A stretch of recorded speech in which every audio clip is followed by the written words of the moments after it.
ठाकुर जी चोरी करते हैं तो जैसे ही गोपी को पता चलती है आज उसके यहाँ चोरी हुई तो गोपी को चिंता होती है, क्यों मेरा मक्खन बढ़िया नहीं था, मेरे यहाँ क्यों नहीं करी। वो स्वयं भी चाहती है कि मेरे यहाँ लाल आमे, यहां आके चोरी करें। क्योंकि सब गोपियां जानती हैं कि ये श्री कृष्ण कौन है, साक्षात पर ब्रह्म है। कहीं ना कहीं चित्त में उनके में ये भाव आता है कि कृष्ण पर ब्रह्म है। गोपियों के यहां जा जा करके ठाकुर जी चोरी करते हैं। आहा, एक गोपी ने दूध में बढ़िया मिश्री डाली और मिश्री डाल करके दूध ओटायो, ओटा करके दूध को जमा के दही बना दियो, मिष्टी दही, मीठो दही जमायो। और मीठो दही जमा करके गोपी ने ऐसी जगह रखो कि लाला को मिलेगा ही नहीं। कहां रखो? मटकी रख करके और वाके ऊपर सुंदर एक बैठवे को मूढ़ा रख के वापस स्वयं बैठ गई। ठाकुर जी आ गए। ठाकुर जी आकर बोले, और भाभी जी कहाँ हेरो है? गोपी बोली, कछु ना हेरो। लाला तू कैसे आए हो यहाँ पे? ठाकुर जी बोले, सुगंधी आ रही है, कहीं पे ऐसा लग रहा है कि चेंटी लगवे वारी है बहुत जल्दी। गोपी बोली, लाला मैंने आज मीठो दही रखो है, लेकिन मैं तू को शर्त लगाऊं, यदि तेने ढूंढ लियो तो सबरो तेरो, और यदि तू नहीं ढूंढ पायो तो आज के बाद वचन दे तू मेरे यहां चोरी ना करेगो। ठाकुर जी बोले, देख हम ते शर्त मत लगावे। गोपी बोली, ना तो ते शर्त लगाऊंगी, यदि तेने ढूंढ लियो तो पूरा दही तेरो, और यदि तू नहीं ढूंढ पायो आज तो आज के बाद मेरे घर चोरी ना करेगो। ठाकुर जी बोले, ठीक है लगी।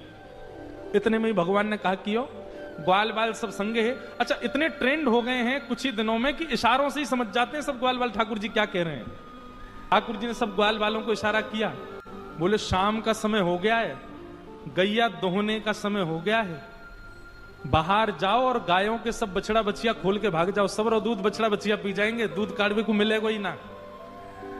इतने में ही ग्वाल बाल दौड़ करके गए और गौशाला में जाके सब बछड़ा बछिया खोल दिए, और बछड़ा बछिया अपने अपने मैयान के थनन के मुख में लगा करके और पीन लगे। इतने में ही सब ग्वाल बाल आए, अरे गोपी तू यहां बैठी है, मां तेरी गैयान को सबरो दूध पी गए बछड़ा बछिया। गोपी ने उठ करके खिड़की में से देखी तो सब बछड़ा बछिया दूध पी रहे हैं, तुरंत भागी गौशाला को। ठाकुर जी ने मूढ़ा उठा के दूर किया और मिष्टी दही गोद में लेकर बोले, हम ते शर्त लगावेगी हैं?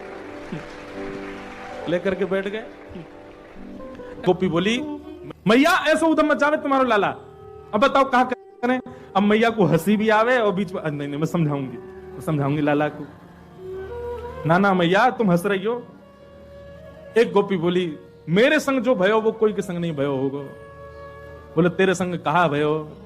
बोले, मैया मेरे पतिदेव को जन्मदिन और तुम्हारा लाला सुबह सुबह आयो, आकर के मुझसे बोलो, भाभी जी कहां कर रही हो? मैंने की लाला आज सत्यनारायण भगवान की पूजा, घर में भोग बना रही हूं, पंजीरी भून नहीं हूं। सब खड़े होकर के बोलो, भाभी भोग मेरो ही लगा दे। तो सांची बताऊं, असली जय जय तो मैं ही हूं, तू मेरो ही भोग लगा दे। जब पंजीरी मेरे सामने धर दे, मैं बैठ के भोग लगा दूंगा, सबको बांट दियो। मैंने कि चल बाबड़े ऐसे ही आ जाए, सुबह सुबह नहावे धोवे है ना, जय जय बने हमारी जान को। सुमैया इतनो बुरो मान गयो, कहां तिजन कुत्ता के दो पिल्ला ने उठा लायो। मैं तो रसोई घर में लगी और सत्यनारायण भगवान ने सिंहासन पर बिठा गयो दोनों को, और जाते जाते बोल गो, देख लियो अपने नकली जय जय को, देख ले एक बार। मैं दौड़ के गई, जाके देखी तो महाराज पिल्ला बैठे वहां पे। ऐसा उदम मेरो पूरो पूजा घर बर्बाद कर गयो, फिर तो चौका लगाना पड़ो मुंह को। और इतने में यहाँ को मन भरो नहीं, सत्यनारायण भगवान कथा में आयो नहीं। फिर मैंने पूछवाई एक बालक से, मैंने अरे कन्हैया क्यों ना आयो?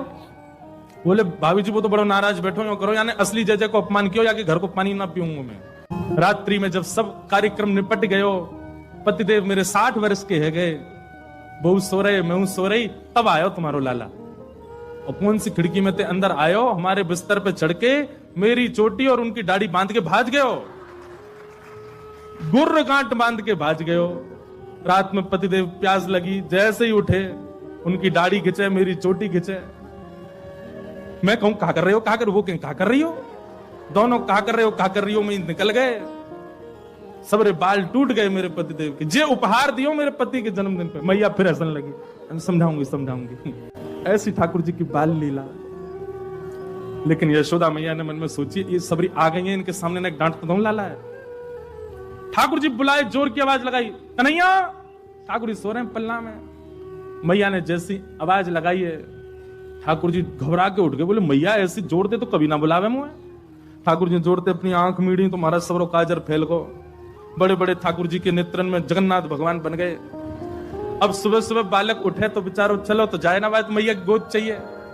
ठाकुर जी जैसे तैसे उतर करके नीचे आए। इतनी भीड़, जितने आप बैठे उतनी गोपी होंगी। मैया तुमको काई को डांट रही है? अरे लाला, ये सबरी गोपी तेरी शिकायत करें, तेने यूं कियो, या के घर यूं कियो, सब गोपियों के। अब देखो, गोपियों ने जितने ठाकुर जी के ऊपर आरोप लगाए हैं, इनमें से कुछ ही सत्य हैं, बाकी तो गोपियों ने जबरदस्ती लगाए उल्हाने, ताकि लाला तो तोतरो है, बोलनो जाने ना है, मैया डांट देगी वाको। ठाकुर जी को जब एक बात कही जाए, लाला तू मक्खन चोरी करे, तो ठाकुर जी मन में आवे, हाँ करूं तो हूं, पर जब ये बात कहे तू वाके पति की दाढ़ी आके चोटी ते बांध के मार, अब ठाकुर जी सोच रहे जे मैंने कब कियो, ये तो झूठ बोल रही है। तेने कुत्ता के पिल्ला ले जाके बैठा दिए जय जय की गद्दी पे। ठाकुर जी बोले जे मैंने कब कियो। अब ये सब मन में विचार करें। अब छोटो बालक जल्दी उत्तर दे नहीं पाए। ठाकुर जी यशोदा मैया डांटने लगी, तो ठाकुर जी तो रोने लगे और रोते रोते मैया से बोल रहे हैं, मैया सवेरे हेते ही नंद बाबा बलराम जी के संग में गैया चरावे चलो जाऊं मैं, और 4 प्रहर तक बंसी भट्ट में मैया धूप ताप गर्मी उमस और सबन को सहन करे तेरो लाला। ठाकुर जी ब्लैकमेल कर रहे हैं मैया है, और बीच बीच में सिसकारी भर भर के रो रहे हैं। शाम है जाए मैया, थको हारो मैं तेरी गैयान को समेट के लेके आऊं वापस, जैसे मानो इनके बिना गैया चरेंगी ही नहीं, ऐसी बात कर रहे हैं। और भैया कितना छोटा सा मैं, तू खड़ी है जा तो भी यूं देखूं मैं, इतना छोटा सा लाला, और इनके ऊंचे ऊंचे छिकान पे टंगी भाई मटकी में कैसे निकाल सकूं मैया? तू अपने मन से विचार कर। मैया सांच ही कहे तो बताऊं, मैं जब अपनी गैयान को चरा करके लौटूं, तब जे गोपी जबरदस्ती मेरा हाथ पकड़ के मेरे मुंह पे मक्खन लगा के चोर चोर चोर, देखो हमारे घर चोरी करके जा रहे हो। और मैया सांची पूछे तो जे छीका पे जब मटकी धरवे जामे, तो इनसे मटकी फूट जावे, खुद फूट जावे, कहीं सास के डर के मारे मुंह पे इल्जाम लगा दे कि जे तोड़ के गए हो, जे खा के गए हो, जे चोरी करके गए हो। ठाकुर जी की बात सुन करके मैया तो बड़ी भावुक है गई। जब मैया ने एक भाव से में आई, सो ठाकुर जी बोले अब ब्रह्मास्त्र छोड़ो। सो ठाकुर जी बोले मैया ये तो बहुत बोरी है, मैया तेरे मन में ये भावना नहीं है, इन सबन की बात सुन सुन के तेरे मन में ये भावना आ गई है, तेरे मन में कहां से आ जाएगी भावना? लेकिन मैया आज इन सबन की बात मान करके जो तेने मेरो हाथ इतनी जोर से पकड़ो, मैया अब मेरी बात सुन ले। बोले कहा मैया दल ले अपनी लकुट ले ले, अपनी कमरिया ले ले, कोई और बालक ढूंढ लियो, तेरी गैया चरा दे करोगे, मैं ना चराऊंगा अब ते, घर ते मेरो कोई संबंध नहीं। और मैया मैं तो जा रहा हूं घर छोड़ करके, अब कहीं और रहूंगा, जमुना जी किनारे साधु महात्मान के पास रह करूंगा, बाबा जी के पास रहूंगा मैं तो। नेक्स्ट से गोपाल जी जैसे ही अपने घर से निकलने लगे, छोटे से गोपाल जी छोटे छोटे चरणन से जा रहे हैं, यशोदा मैया के हृदय में तो भाव उत्पन्न है कि और दौड़ करके गई लाला को हृदय, अरे ना लाला भाजो सबरी गोपी भगा दी, सब भागो यहाँ से, मेरो लाला कहीं नहीं जाएगो।